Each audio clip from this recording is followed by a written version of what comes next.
Hello, everyone, and welcome back to Backlot Banter. My name is Tucker Hazel, and today I am joined by my co-host Tanner Dykstra, who I am not going to insinuate kidnaps children. And today we're here to talk about The Black Phone 2, a horror sequel from Scott Derrickson, starring Ethan Hawke and Mason Thames and Madeline McGraw, and we're here to give you our thoughts on this film. Tanner Dykstra, skipping the fluff, diving right into it. What do you think about The Black Phone 2? I quite liked it. I had a good time with this, and I'll even go so far as to say I like this more than the first The Black Phone. Oh, look at this guy. I think that Making a Derrickson choice, gets to choosing a side, I respect it. that's exactly right. I think Derrickson gets to cut loose a little bit more with the Sure. formatting here. I got a reminder that the first movie was based on a short story in the opening credits of this So did I. film, and I think you can kind of feel Yeah. that Derrickson gets to have a little bit more free license to do what he wants here. And what he wants Yeah. is honestly a pretty solid homage to things like Nightmare on Elm Street. There's a lot of dream horror fantasy things that bleed over into the real world. You get hurt in the dream world, you get hurt in real life. There's stuff like that, which is not new material by any means, but I think it's well executed Sure. upon. There's some really cool film stock stuff going on here. I will say that some of the performances are kind of a sticking point for me. Maybe the scripting is the issue there. Can just be a little bit maybe wooden or a little too cheesy, but this film is set in like the 80s or whatever, so maybe that's Yeah. par for the course. Yeah. But overall, I would say, Tucker, I like this one. Yeah, I agree with you on every positive and negative that you plated there, but I do Hmm. think that the negatives weigh a little bit heavier in my mind, which I think is Okay. really unfortunate because I think this movie has a lot of really strong stuff going for it, but I think it's got a really weak script. The scenario Mm. I'm fine with, but the Yeah. dialogue between the characters, especially as we get deeper into the movie, I'm like, nah. I kept having these moments like, are you kidding me? That character said this in this moment. It Oh my really, god. like, honestly, it did pull me out because you're watching these scenes that Scott Derrickson directs really Yeah, well, yeah. and you're like, this is really grabbing me. This is really, this is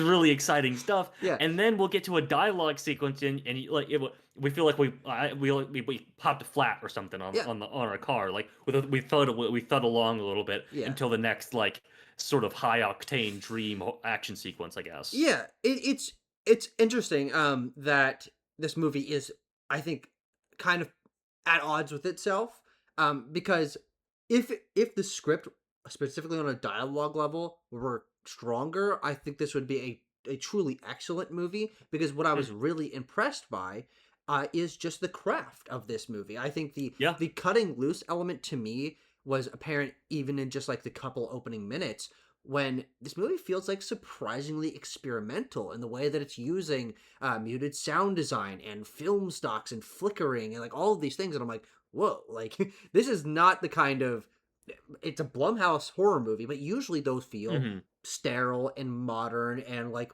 we're just churning them out for nothing. But Scott Derrickson is a guy who has a little bit more artistic chops, and I think this movie definitely yeah, it feels more artistically driven on a visual standpoint and an editing Hmm. standpoint than even that first movie, which I think I come down on the other side of the fence in saying I think that movie feels a little bit more cohesive. I think that the Sure. themes are a little bit stronger in that one. I think the premise is a little bit stronger in the like escape room element Yeah. of Fair enough. Finney trapped in the basement. Those things I think stick with me a little bit better. Um, but this is a really interesting evolution of what we set up in the first one. It feels very different. I think the two complement each other in interesting ways. Hmm. But yeah, I like it. I think it's just really held back by a script that and a group of characters that I'm not super No, sold on. not particularly taken by. I can Yeah. understand that. I can understand that. Well, it's also worth noting that this is much more of a Gwen movie than the Yeah. first one was. Madeline McGraw's character, of course.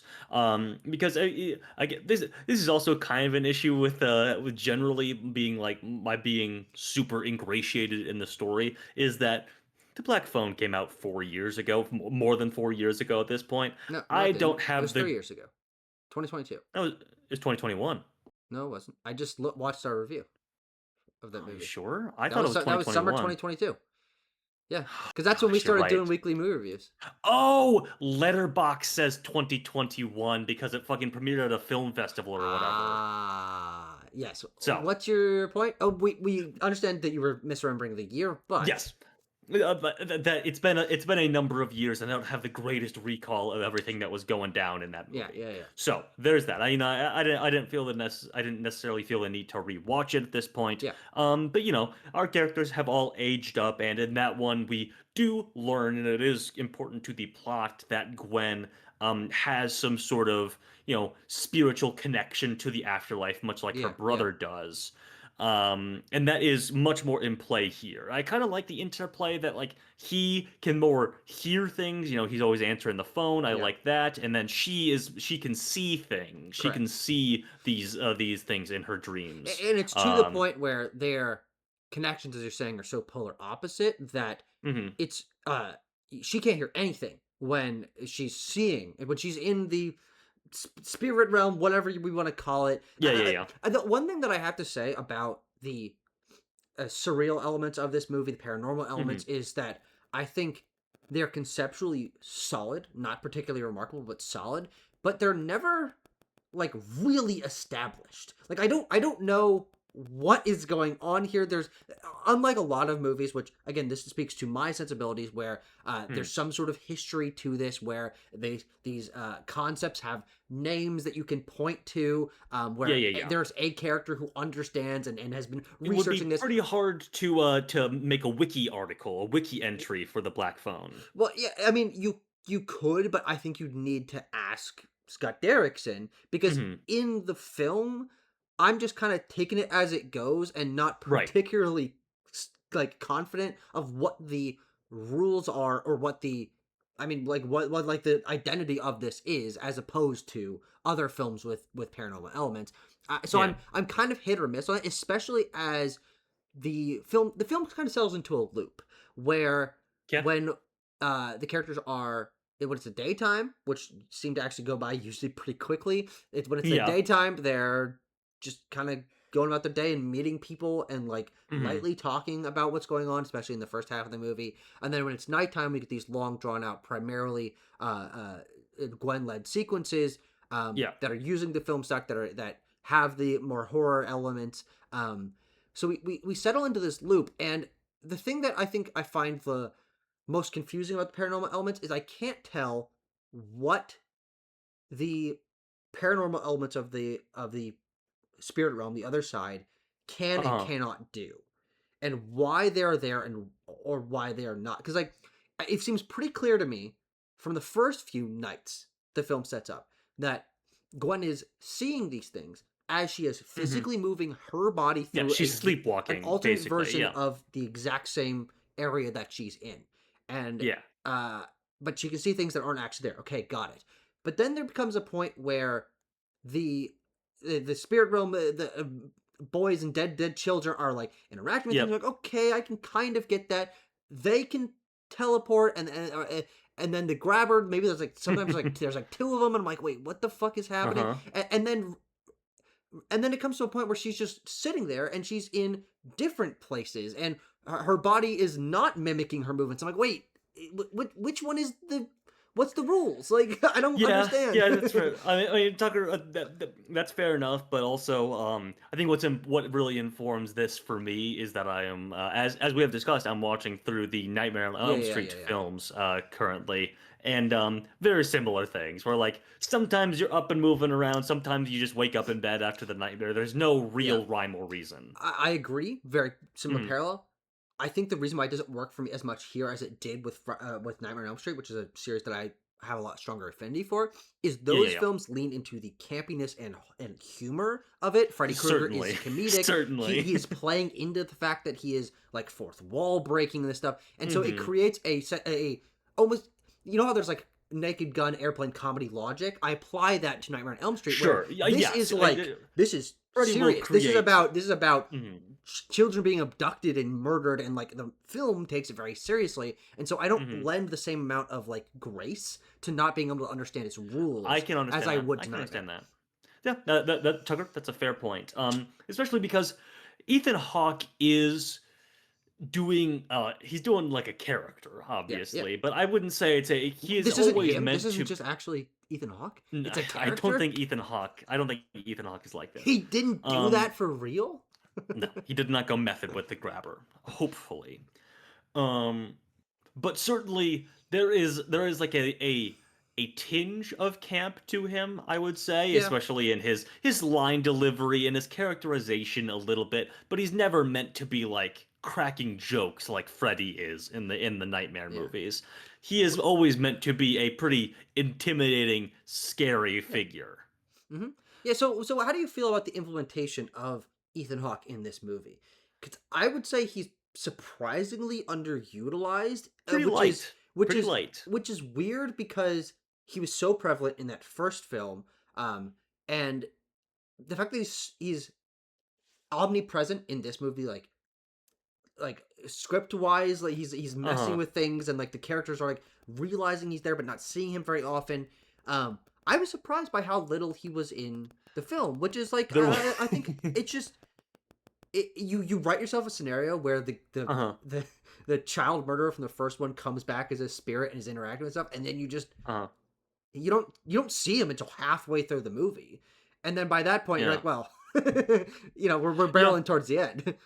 Yeah, I can understand, but I mean, as you mentioned, there is a rhythm to when he That's will true. show up again. Yeah, I think you get plenty of him as as it sort of becomes clear and the mystery is unraveling, because that's a element of this movie that we haven't really talked about, is that they have to unravel, like, well, why is his spirit manifesting here of all places, sure. this camp, Yeah. basically. That is the thing that they're doing Wait, during the this movie is daytime, camp, Tanner. basically. This movie's Tucker, you're campy so as right. hell.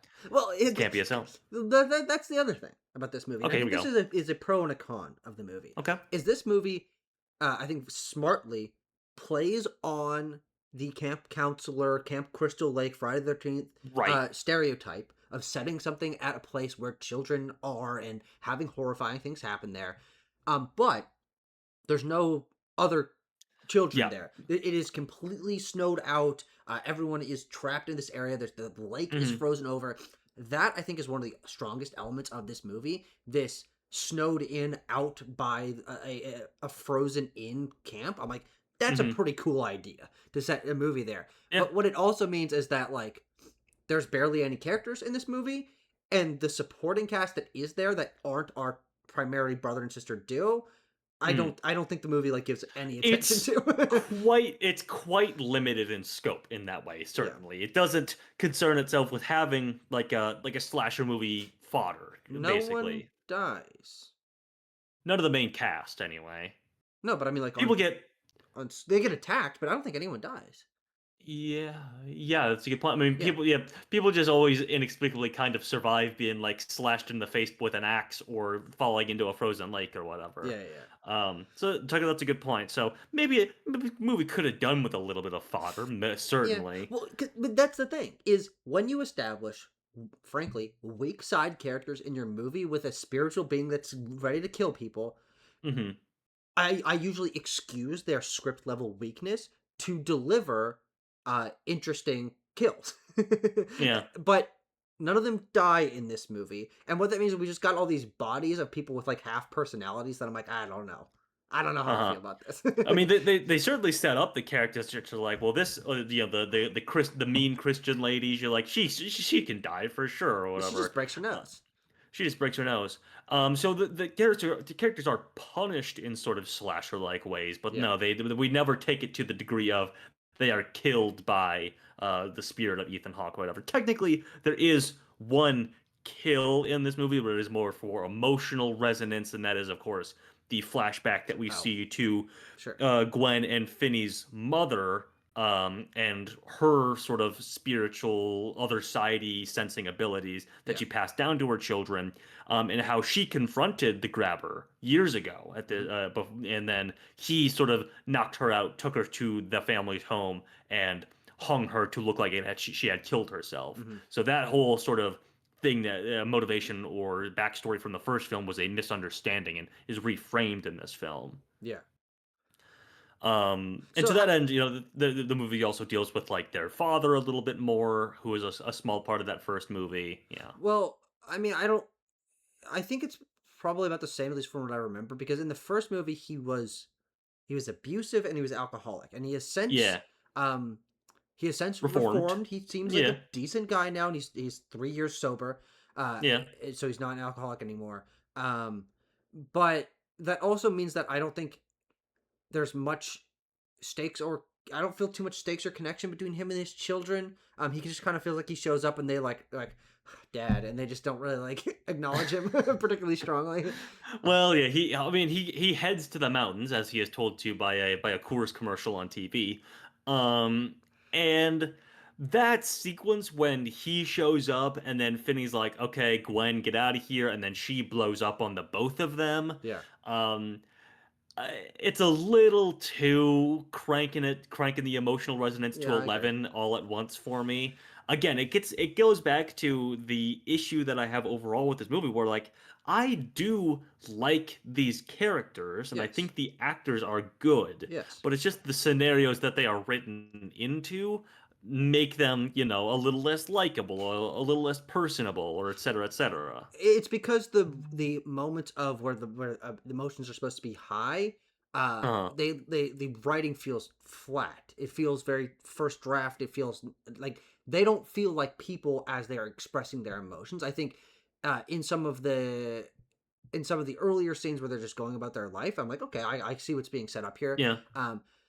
Which again is unfortunate, where I think this movie is at odds with itself, because I think that once again Madeline McGraw gives an excellent performance. She was the highlight as a child actress in the first one, and she's a Mm. teenager here, but she really carries this movie, and the She emotions is. on her face and the things that she's put through. When she is doing Scream Queen stuff, I was like, this is excellent right here. Yes, This yeah, this is where it's really humming along for me.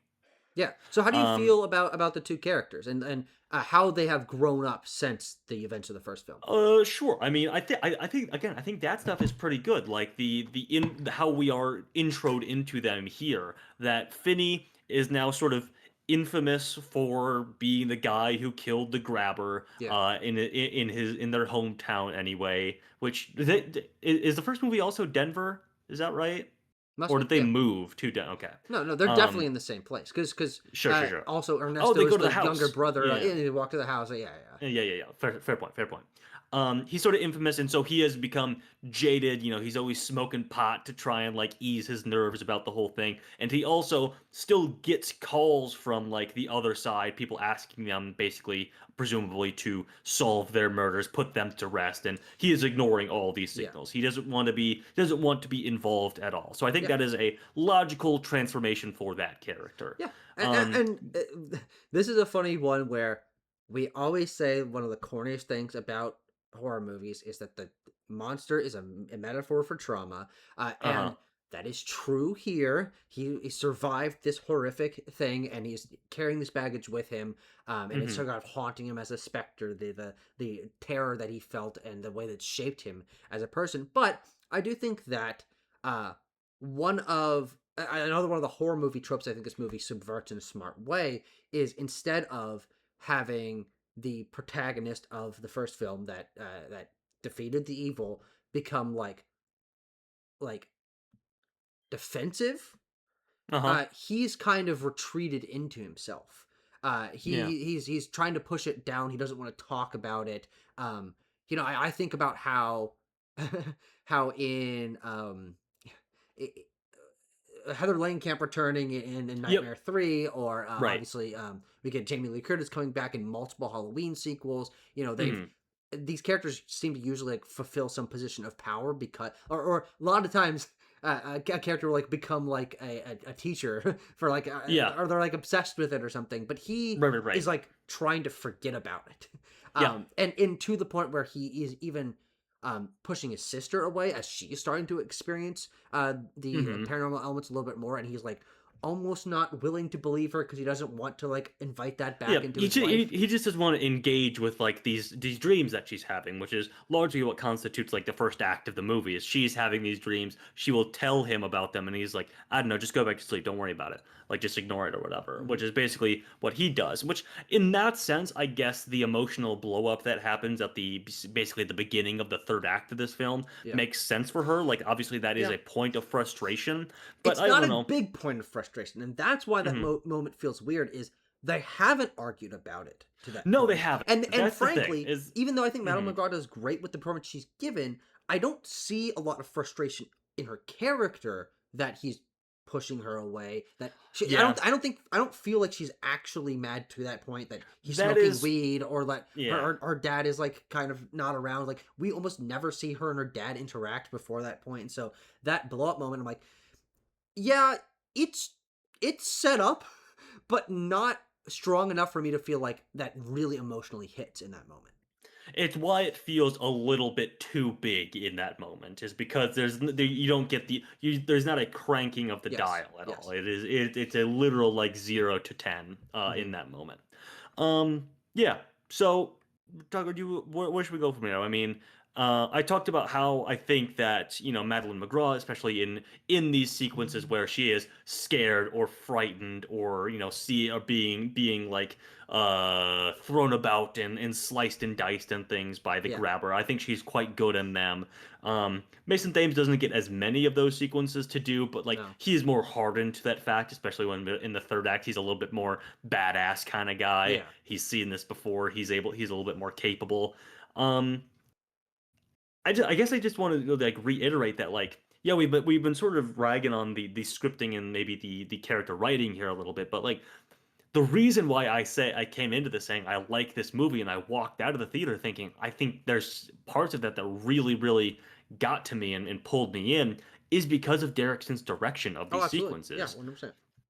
I mean, the first time that it like shifts into like really grainy, like 16 millimeter looking film stock, you're like, oh shit, this is Yeah. fucking Yeah, awesome, dude. we're cooking with gas here. Yeah, I It's mean, so interesting to see a movie really lean into this visual style, yeah, yeah, and the way that it plays with shifts even between film stocks, definitely. to indicate They what are how paranormal things are. I think is so they are smart. they're representative of like the dream world and the real world. Like we will sort of transition gradually Yeah. between them and back and forth, and you're like, okay, there's a clear visual language being established here Hmm. while also using some really classical horror sort of just sort of visual iconography or like Mm. the aesthetic feel of these classic horror movies that Yeah. Scott Derrickson would have grown up on. Yeah. Not to mention the fact that I think Derrickson just kind of subtext or probably would own up to finding that kind of feeling just viscerally unsettling because he uses the same trick in Sinister, of course. Oh, sure, of The course. Yeah. family videos are all like 8 millimeter Yeah. film stock that Ethan Hawke watches in that. Yeah, it's a really smart use of found footage, quote unquote. Yeah. It's not actually, but we don't see many movies shifting film stocks unless they are literally found footage. Like textually, Mm. it's someone holding a camera. Not the case Yeah. in this at all, and it makes it feel Texas Chainsaw Massacre y, right? Like, Yeah. but if it's not, but because we've internalized that from watching other horror movies, Yeah. it makes It's those the feel look. more Yeah. real. Like oh shit, like this is happening. It happened in the past. Uh-huh. And I think it's really cool, and also how that combines with the lighting and the production design. I think Definitely. it's just so well crafted from a visual angle. There's a lot of Yeah. really cool shot composition. There's a lot of really cool set decoration. I just think that it well, it's so much stronger from a visual angle than I expected. Mm-hmm. Which I also will say is my other major compliment for Scott Derrickson's other 2025 feature, The Gorge, which I Oh, thought yes. really impressed me, even more so than this one. But like the visuals of that movie were like really top notch for me. Mm. And so yeah, it also is an interesting thing where this movie is made as a modern studio film.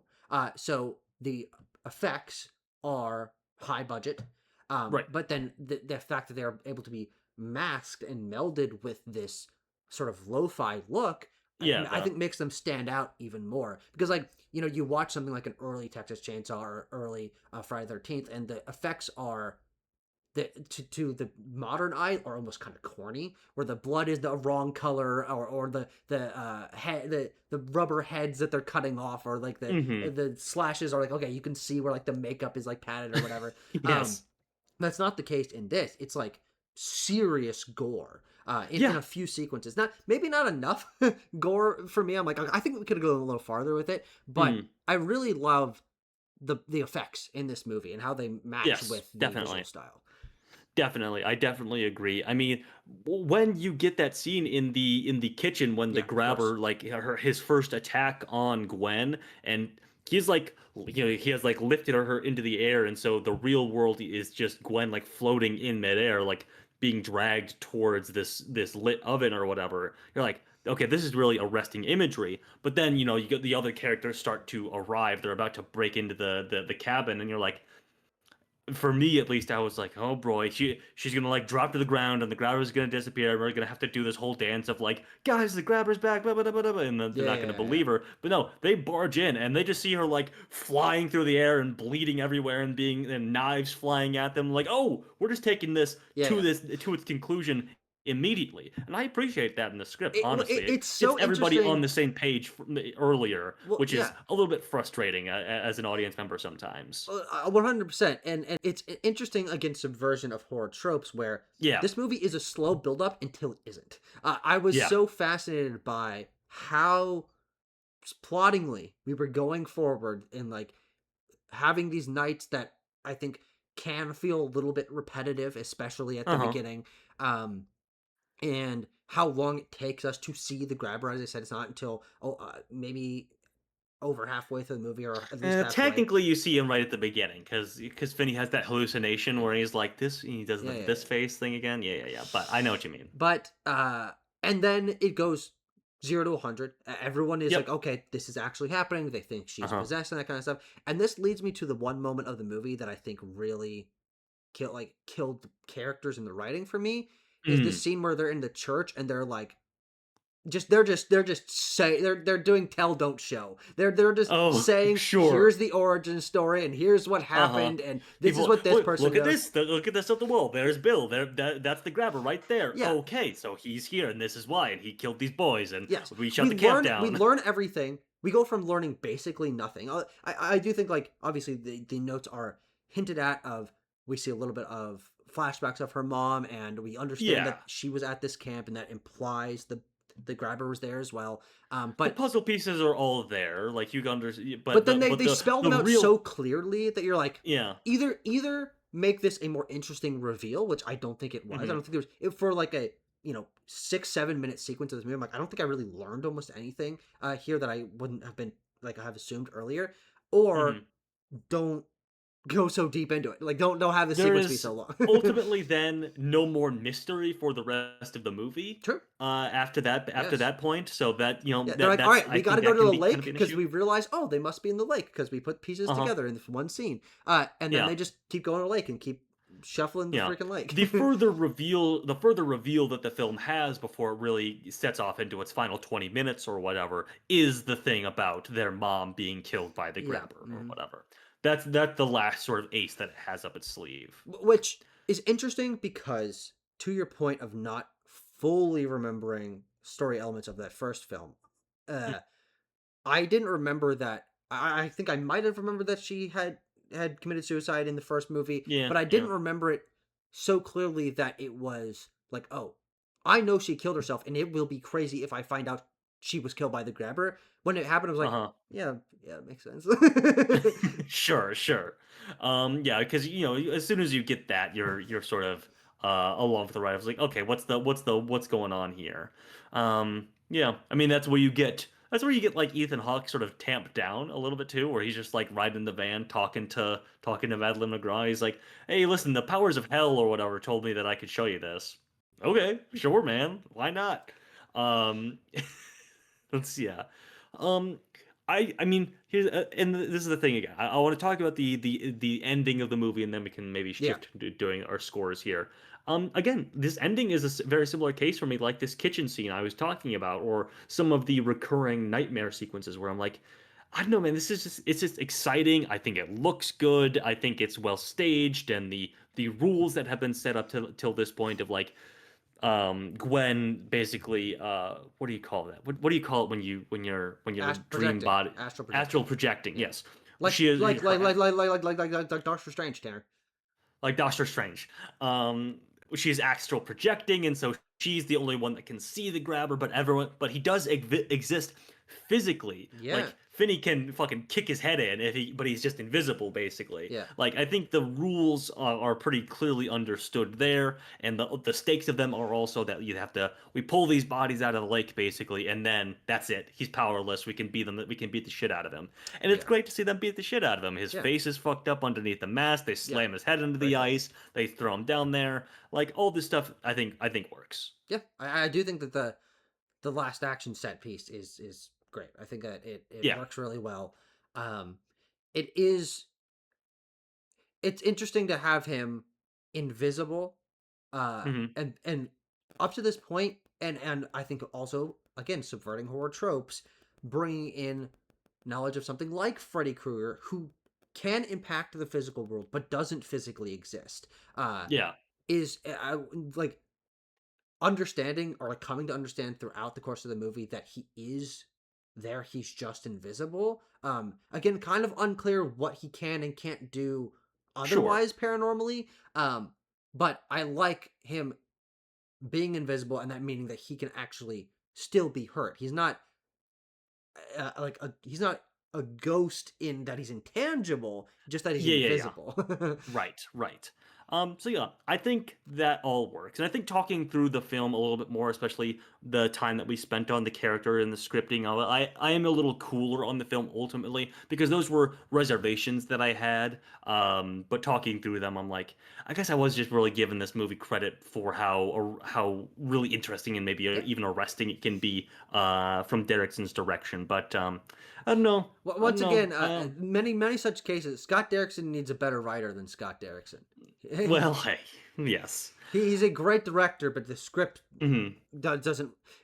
Again, the scenario is great. The characters are interesting. It's really Hmm. just the way the dialogue is handled that betrays some of these emotional moments that are established, and some of the performances that I think are very good. You remember you Hmm. mentioning at the beginning. I don't know if you want to get too much into this. That there were some Yep. performances you didn't like so much. Do you want to talk about any of those? Or Is that you said that. um Were I don't you know. fucking lying to me? Maybe there were I meant more that there are moments of performance Oh, that I sure. don't like. Yeah, Hmm. sure. So and that is accurate as we've talked about. Yeah. So Tucker, I'm gonna give this one a last thing I want to say actually Whoa. before sorry I pulled the plug right there at the end. Um at the end of the movie, spoilers as we've already done, they get a call from their mom on the phone. She's in heaven. I'm so sorry I died. I'm in heaven. That kind of thing. Um, can't Finney also talk to his mom? Like, I understand this is Gwen's story more so, but like, it's his mom too. I totally agree. And also, Yeah, again, what does that mean for the rules of what their abilities are? Because she's not supposed to be able to hear, and Finney's the one who's supposed to be able to hear. But but this she is can a do both now. Yeah, she can. But why can she do both? I don't know. And why can she do both? And why can't he hear the phone? That's one thing. Hmm. Is like she's like, oh, it's ringing, and he doesn't hear it. And it's Yeah. like, well, Well, is that why? because is it that she now has the ability to hear all ghosts? Like, does she have both sides of it now, or is it because the call from her mom is only meant for her? In which case, I would Yeah, say either the first scenario sort of violates the rules of the movie and makes the dynamic between Gwen and Finney less interesting, yeah, and the second one is really weird because again, I go back to Finney also misses his mom. Why can't he yeah. talk to her on the phone? Yeah, and then, well, I also think that it would have maybe not felt so odd to leave him out, quote unquote, from that ending Hmm. if we had them have an actual conversation about what she had heard and how he Yeah. felt about that. But instead, the movie opts to totally remove the dialogue from the moment she leaves the phone booth and goes over to him, and she whispers something in his ear. We can assume what it is, and then they Hmm. like share a look and a hug and whatever. Uh, but we don't hear any of that. And so, if it had been like we can like I mean, frankly, I just wanted to hear what she was saying. like, Yeah, fair enough. mom, mom says she loves you. She's in a better place Uh-huh. now. That things like focus on his face, so you get like kind of the intimate moment of him learning that it was her on the other end and stuff like that. But we don't because we don't hear any of that. I'm like, he didn't even. we didn't even get the connection to his moment of hearing from his mom via his sister. I don't Yeah, know. It's definitely an odd moment there where it felt imbalanced. fair enough. That's fair enough. Yeah, Tucker, 6.5. I'm gonna go 6.5. Yeah, I'll say 6.3. I think it's Okay, good. Um, I think it's good too. yeah, I think that Skylar Especially Jackson. as like kind of like the lone studio horror option that you have this Halloween season. Yeah, Go check it out for sure. yeah, absolutely. Yeah. All right. Well, everyone, if you enjoyed this review, feel free to leave a like and a comment and join our Discord and all of that. But we'll see you in the next review. Oh. Huh, okay.